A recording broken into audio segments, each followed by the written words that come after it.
कांग्रेस विधानमंडल दल की नेता आराधना जी हमारे साथ मौजूद हैं।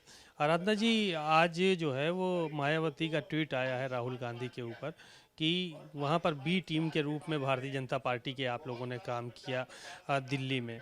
राहुल गांधी का जो बयान आया था उस पर उन्होंने पलटवार किया।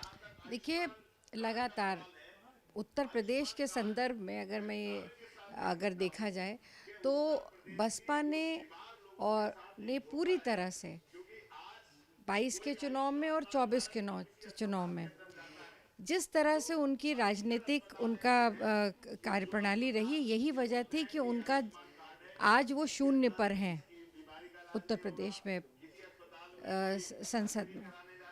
और शायद ये पहली बार हुआ होगा। तो जनता ने क्यों नकारा उनको? क्या वजह थी? वजह सिर्फ ये थी कि वो पूरी तरह से एक्सपोज हो गई, बहुजन समाज पार्टी की, वो बीजेपी की बी टीम की तरह लगातार काम करती आई, और यही वजह है कि उनका जनाधार समाप्त हो गया। तो इसमें प्रत्यक्ष जो रूप से है वो यही है सामने। संभल की जो घटना हुई थी, दंगा हुआ था, उसमें चार्जशीट लगा दी है पुलिस ने। आप बताया गया कि ये विदेशी कनेक्शन भी जो है वो इसका हो सकता है। मास्टरमाइंड का नाम बताया गया कि ये मास्टरमाइंड थे और इन्होंने हिंसा कराई, और जो वकील साहब थे उनको जान से मारने की कोशिश की गई थी। हथियार सप्लाई किए गए थे, जो मंदिर का सर्वे कराने खुद गए थे। देखिए, पूरी तरह से अभी इसकी रिपोर्ट जो है वो सामने आनी चाहिए।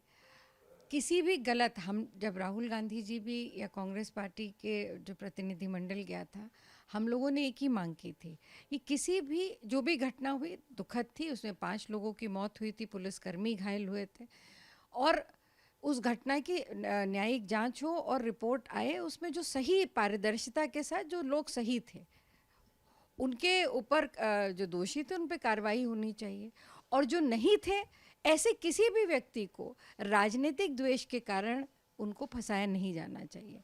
और कल भी हमारा यही स्टैंड था, आज भी है। पर मैं इसमें एक बात ज़रूर कहना चाहती हूँ कि अभी कल जो बजट आया या उसके पहले जो अभिभाषण था माननीय महामहिम राज्यपाल का, उसमें सरकार ने कहा कि कोई भी दंगे उत्तर प्रदेश में नहीं हुए। तो फिर संभल की जो एफआईआर, अगर उसको आप देख लें तो दंगे की एफआईआर है। जो बहराइच की एफआईआर है वो दंगे की एफआईआर है। तो एक तरफ तो सरकार ये कह रही है कि दंगे नहीं हुए, दूसरी तरफ वो जो चार्जशीट फाइल कर रही है वो दंगे की चार्जशीट है। तो सरकार पहले तय तो कर ले कि सच और झूठ क्या है, वो झूठ है या ये झूठ है। Thank you. आराधना जी को सुना आपने, बहुत सारी उन्होंने बातों पर अपनी बातें कहीं और कहा कि सरकार को तय करना चाहिए कि क्या दंगे हुए हैं या नहीं, पहले ये तय करना चाहिए। कैमरामैन मेहदी हसन के साथ सीमाब नकवी, भारत समाचार, लखनऊ।